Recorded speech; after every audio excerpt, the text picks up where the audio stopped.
Vidéo sur un sujet important qui concerne la sexualité. Donc la sexualité en tant que besoin physiologique, on va dire, euh, ben, euh, dans l'histoire, ça a été plus ou moins réglé par des mariages précoces, prostitution qui a toujours existé, et puis le viol qui était extraordinairement répandu, hein, notamment les armées, les bandes, etc. À présent, de nouvelles pratiques se sont ajoutées, donc la pornographie, des sites de rencontres, on va dire de consommation. Euh, il y a aussi la dépravation qui s'est banalisée, hein, tout ce qui est échangisme partout, hein, maintenant qui sont devenus monsieur et madame tout le monde, hein, qui s'en vantent même. Puis maintenant l'arrivée des robots sexuels, hein, pour les diplômés qui font des journées de 18 heures. Pour ajouter que bon, bah, tout derrière tout ça, il y a un aspect marchandisation, bien entendu, hein. Euh, Comme dirait Cousin, fétichisme de la marchandise. Il y a une culture du loisir, si ce n'est une religion. Alors, il faut quand même admettre qu'il y a toujours, il y a toujours eu, il y aura toujours une demande de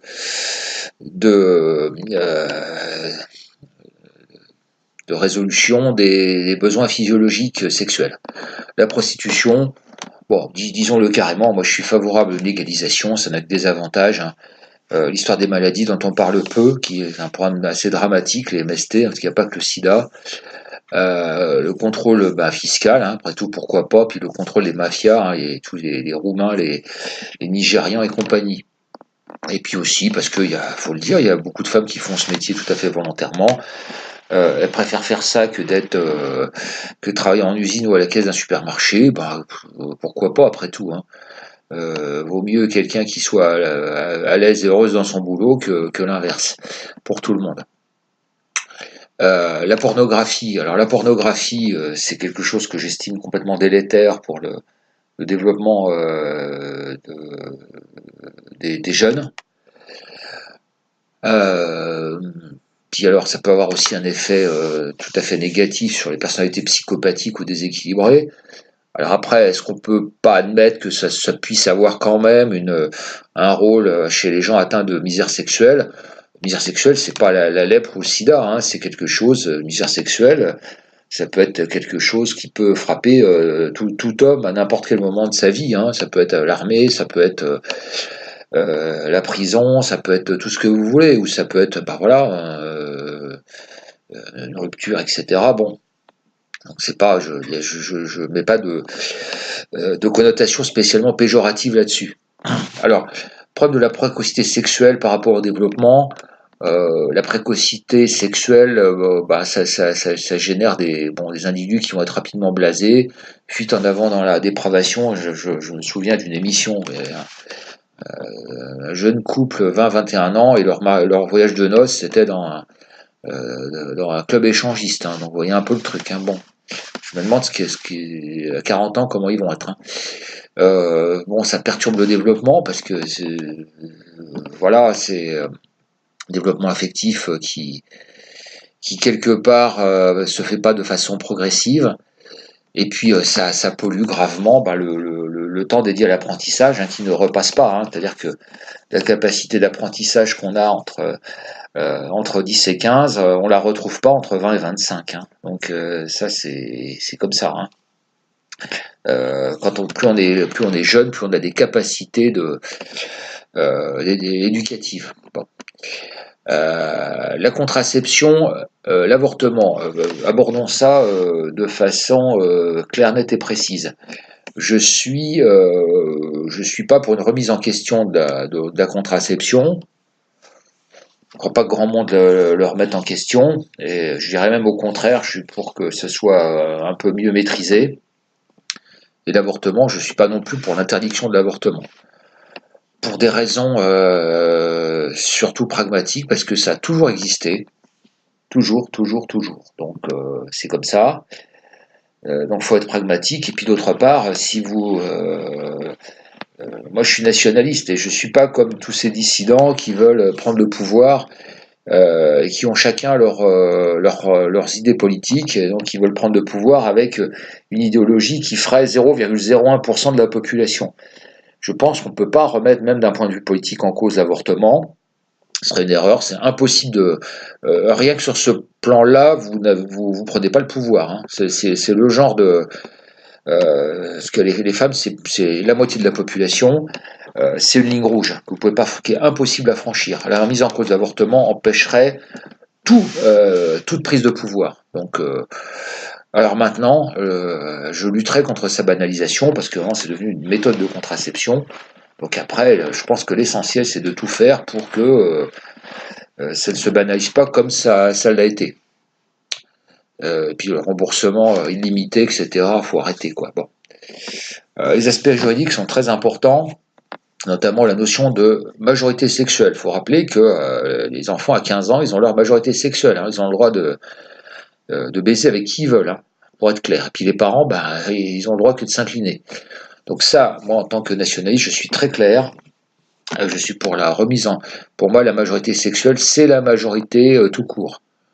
Et le jeune qui prend la responsabilité d'avoir des relations sexuelles sans l'accord de ses parents, eh ben, c'est une rupture pour moi, une rupture du lien familial.